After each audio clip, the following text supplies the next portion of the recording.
반갑습니다, 여러분. 게시탐정입니다. 지난 편에 이어서 이제 두 번째 시간에 바로 이어갈게요. 본 게시탐정이 매우 진지하게 읽고 또 읽은 책이 있으니 바로 프랑스 소설 복종이라고 하는 책이에요.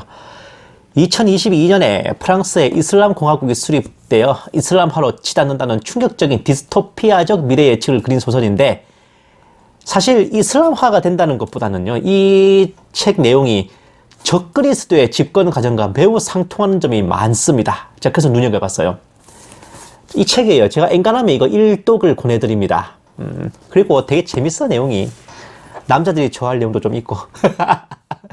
극 중에서 이제 프랑스의 이슬람 공화국이 수립되는 과정을 보면요, 좌파 대통령의 임기 말 또는 퇴임 직전 상황에 극우파 국민 전선의 기세가 확장되고, 극우 집권을 막기 위해 좌파, 우파, 중도파 합작이 이루어져 대안으로 선택된 이슬람 박애당이 급부상하고, 개표 조작 부정선거를 통해서 무슬림 대통령이 집권하고, 이슬람 박애당과 좌파, 우파, 중도파의 연립정권이 수립되고, 참고로 저 극 중에서 그 부정선거는 약간 정황상의 추측만 나오고 실제로 묘사되진 않아요. 그냥 뭐 투표소가 뭐 습격당해서 투표함이 도난당했다 이런 정도로 이제 그 설명이 나옵니다.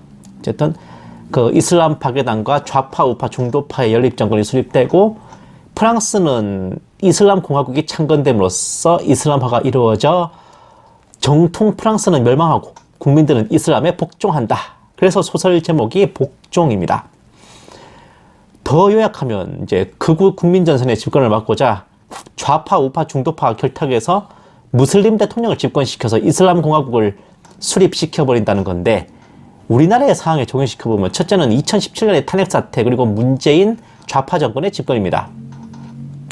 극 중에서 좌파, 우파, 중도파의 결탁으로 진짜 프랑스 국가와 국민을 위하는 정파의 집권을 막고 프랑스를 파멸시킬 무슬림 대통령을 집권시켰듯이, 당시 정계는 우파를 가장한 배신자들과 중도파를 가장한 역적들과 그리고 공산 좌파들의 결탁으로 내각제 개헌을 반대하는 박근혜 대통령을 탄핵하고 문재인을 집권시켜 불과 몇 년 만에 회생 불가할 정도로 국가를 파탄시켜갔죠.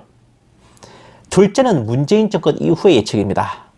또다시 위장 우파, 중도파, 좌파의 결탁으로 애국 우파를 배제시키고 그들의 아바타를 옹립함으로써 우리나라의 생명을 끝장내버릴 가능성이죠. 만약 소설에서의 방식대로 그렇게 애국 우파의 집권을 막고 스마트시티 구축을 위해 좌파, 우파, 중도파, 가짜 우파들이 결탁해 그들의 아바타를 집권시킨다면 문재인 이후 그 다음 정권에서 우리나라는 멸망 그 자체를 할 수 있는 파멸을 맞게 됩니다. 국호만 대한민국이지 신세계 질서의 완전한 괴뢰 정권으로 전락해버리고 가깝게는 중국의 속국으로 복속돼 버릴 수도 있어요. 스마트시티라는 이름으로 회생 불가한 신세계 질서 공산체제가 수립되는 거죠.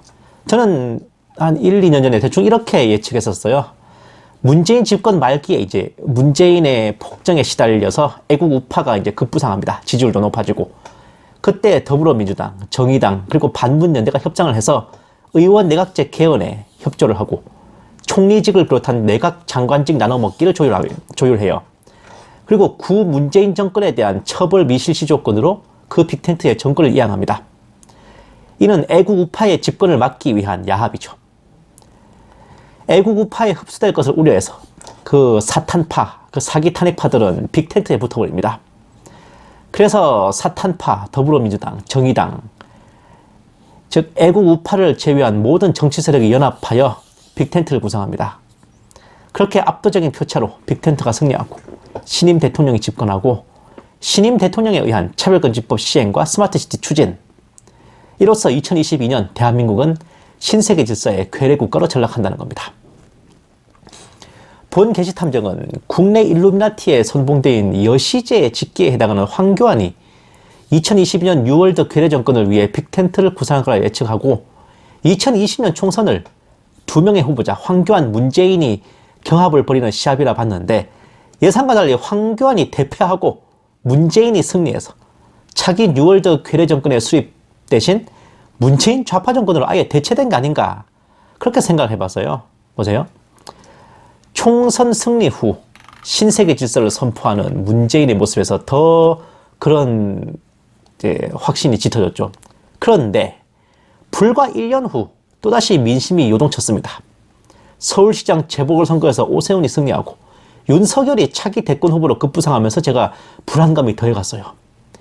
상당수 우파들은 드디어 정권 교체의 호기가 왔다며 기뻐 날뛰었지만 본 게시탐정은 오히려 차기 뉴월드 비례 정권이 수면 위로 드러나는 것만 보일 뿐이었습니다. 문재인 정권이 워낙 실정을 저질러서 휘청거리니까 애국 우파로의 정권 교체를 막기 위해 뉴월드 비례 정권을 수립시키는 거죠. 그런데 정작 벌어진 현실은 본 게시탐정이 1, 2년 전에 예측한 것보다 더 막장으로 펼쳐졌습니다. 문재인 집권 말기가 됐어도 애국 우파의 급부상은 없었습니다. 애국 우파의 집권을 막기 위해 야합을 벌이기는커녕 그 애국 우파라는 자들이 미쳐 날뛰며 그 윤석열을 대권 후보로 옹립했습니다. 상식적으로 가능할 수가 없는 윤석열에 대한 지지는 거의 마귀 역사를 방불케 했으며 배도한 기독교인들, 개돼지 소대가리 우파들, 사탄파를 비롯한 위장 우파들, 이들은 기어이 빅텐트를 이루어서 윤석열을 대선 후보로 선출하고 말았습니다. 저쪽에서는 일찌감치 이재명을 세워두고 있었으니 이재명이 이기든 윤석열이 이기든 2022년에 차기 뉴월드 괴뢰 정권은 오고야 말 것이며 남은 선택은 앗소리에 멸망하냐 바벨론에 멸망하냐 그 차이일 뿐이네요. 2017년 대선을 앞두고 유력한 대권 후보였던 문재인, 반기문, 황교안 모두가 뉴월드의 괴뢰들이었어요. 누굴 선택하든 똑같았단 말이지. 내년 대선을 앞두고 세워진 윤석열, 이재명 모두 그렇습니다. 누가 이겨도 결과는 뉴월드 괴뢰 정권이 세워지는 완벽한 좌파, 우파, 중도파 덧붙여 예수파의 빅텐트입니다. 그야말로 대한민국의 미래는 이제 사망의 문턱에 이르렀네요. 국민을 미혹한 좌파와 스스로를 미혹한 그리스도인들, 피니시 블로우는 민심을 외면한 개돼지 소대가리 우파들의 손으로 날려졌습니다. 차별금지법과 스마트시티는 이재명 치하에서 이루어질지 윤석열 치하에서 이루어질지 그것만 남았다고 하겠습니다. 정리해보자면 이런 상황들 중에 하나가 되지 않을까. 첫째, 좌파, 우파, 중도파 합작으로 뉴월드 괴뢰 정권이 수립된다. 이재명, 윤석열 누가 되든 동일하게 대한민국 is killed. 데드가 아니라 킬드인 이유는 죽은 게 아니라 죽임을 당한 거기 때문에 그렇습니다. 두 번째, 진행 중인 수사, 뭐 대장동이랑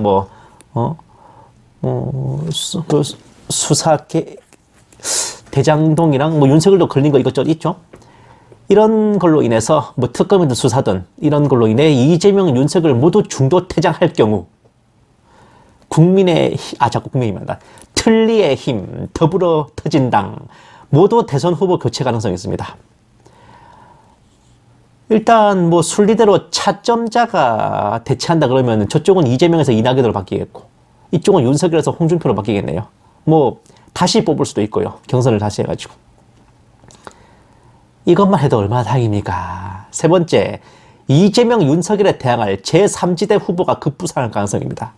국민의당 안철수, 정의당 심상정, 우리공화당 조원진, 국가혁명당 허경영, 그리고 국민혁명당 김경재 후보와 자유보수당 최대집 후보입니다. 보세요.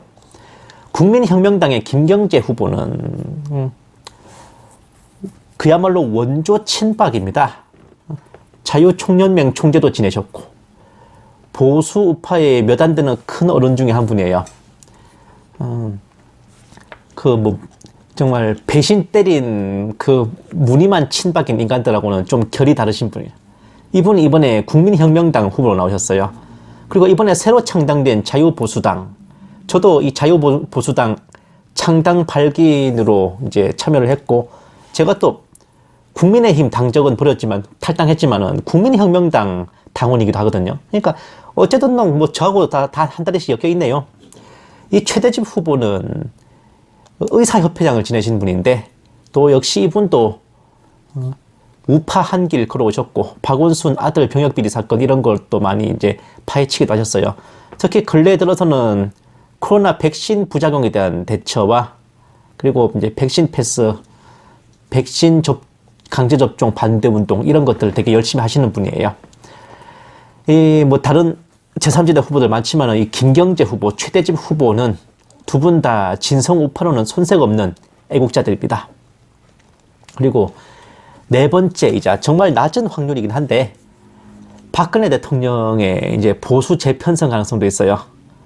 뭐 2030의 지지를 받고 있는 홍준표 의원, 그리고 동원력, 그리고 자금력 이런 것들을 두루 갖춘 전광훈 목사 이런 분들하고 면담 후에 신세력을 구축해서 후보로 선출하는 거죠.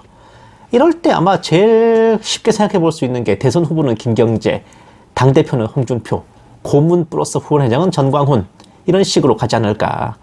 그거는 저 보수의 이제 몇 안 되는 브레인 중에 한 분이 이제 미디어워치 변희재 고문도 비슷한 좀 예측을 하긴 했었습니다.